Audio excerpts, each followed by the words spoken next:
c'est pas que tu ne passeras pas à travers des temps difficiles ou à travers des choses difficiles. Non, tu vas passer au travers. Mais tu vas être inébranlable parce que ta foi va être en Dieu et tu vas être appuyé sur le roc qui est la parole de Dieu. La parole de Dieu, c'est ce qu'il y a de plus important. C'est notre rocher, c'est notre roc.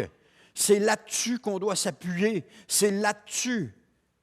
Et il ne faut pas la mettre de côté ou la négliger, mais s'appuyer dessus. Parce que quand Dieu parle, il parle à travers sa parole. Lorsqu'il nous parle à travers sa parole. Il peut confirmer à travers d'autres personnes, à travers d'autres situations, dans d'autres moments, mais initialement, lorsqu'il nous parle, c'est à travers sa parole. Lorsqu'il vous dit, il peut vous demander quelque chose, comme, on va prendre juste l'exemple d'Abraham, va, quitte ta famille et ton pays. Vous arrivez, par exemple, sur ce passage-là, va, quitte ta famille et ton pays. Là, vous posez une question, là. Seigneur, es-tu en train de me demander de partir?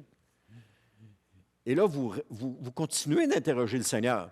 Vous ne partez pas en peur, là. Vous continuez d'interroger le Seigneur. Et le Seigneur confirme à travers sa parole, dans un autre passage, à un moment donné, il confirme à travers sa parole. Et puis si encore vous vous interrogez, à un moment donné, il va confirmer dans une conversation avec quelqu'un, quelqu'un va vous le dire.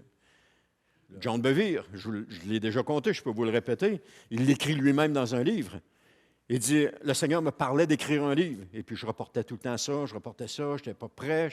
Mais le Seigneur continuait de parler pour qu'il écrive un livre.